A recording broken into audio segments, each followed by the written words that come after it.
দেখ দোস্ত, এবার শ্রেণী স্প্রেটা করে দিলাম। এখন তো আর সেই খসর খসর শব্দটা করবে না, তাই না? এবার একটু ভিড়ের মতো চল ভাই। আহারে, এক ফোঁটা তেল দিয়ে কি তেল মারা শুরু করলে। আমার চেনের যে দশা করেছ, ওটাতে এখন লুব্রিকেন্ট না, গঙ্গা জল দিলেও পাপমোচন হবে না। আর শোন, স্প্রে করলেই হয় না, চেনটা যে ঢিলে হয়ে ঝুলে আছে সেটা টাইট করার মুরত কি তোমার আছে? নাকি রাস্তার মাঝে চেন পড়ে গেলে তখন আবার আমাকে নিয়ে কুস্তি খেলবে? আরে তুই কি কখনো পজিটিভ কিছু বলবি না? সব সময় অভাব আর অভিযোগ। দেখ, আজ কিন্তু রাস্তা একদম ফাঁকা। আজ তোকে নিয়ে একটু উড়াল দেব। উঠতে দেবে? আগে আমার ব্রেক প্যাড দুটো দেখো, ক্ষয়ে ক্ষয়ে একদম হাড্ডি বেরিয়ে গেছে। তুমি যখন ওই 80 স্পিড ব্রেক ধরো না, আমার কলিজাটা একদম মুখ দিয়ে বেরিয়ে আসতে চায়। তোমার তো শুধু উড়ার শখ, নামার সময় যে আছাড়টা খাবে সেটার কথা কি ভেবেছ? আরে দোস্ত, আমি তো আছি। তোর উপর আমার পুরো ভরসা আছে। তুই তো আমার জানের জান। জানের জান না ছাই? জানের জান হলে তো গত সপ্তাহে যখন বৃষ্টি হলো আমাকে ওই খোলা আকাশের নিচে ভিজিয়ে রাখতে না। আমার বডিতে এখন মরিচা ধরছে।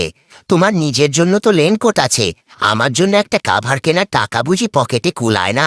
স্টাইল মারার সময় তো ঠিকই আইফোনে আমার সাথে সেলফি দাও, কিন্তু আমার জন্য নেওয়ার সময় তুমি উদাসীন।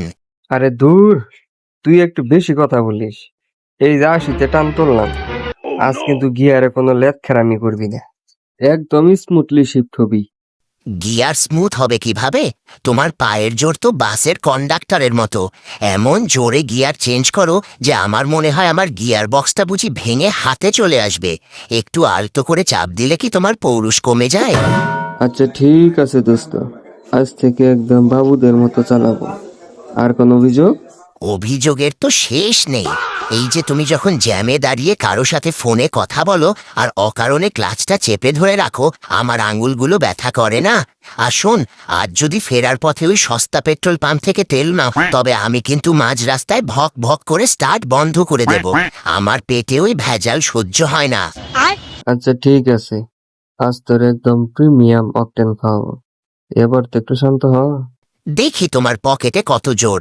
আগে স্টার্ট দাও, তারপর বুঝবো তুমি আমার মালিক নাকি শুধু আমার উপর বসা এক যাত্রী।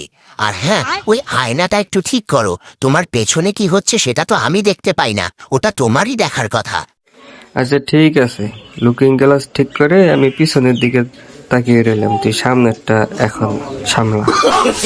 মালিক, সামনে দেখা, সামনে সামনে সামলাইলাম গো। সামনে দেখা, তুমি এটা গাছ করলা আমার ওপর দায়িত্ব দিয়ে। তুমি এইভাবে পিছনের দিকে তাকিয়ে রইল, সামনে কি একটা ঝামেলা গুলো আমি তো সামলাই তুই আমার হাজারটা গাছ লোক। আমার ভুল হচ্ছে, হ্যাঁ আমার ভুল হচ্ছে, ক্ষমা করে দেন।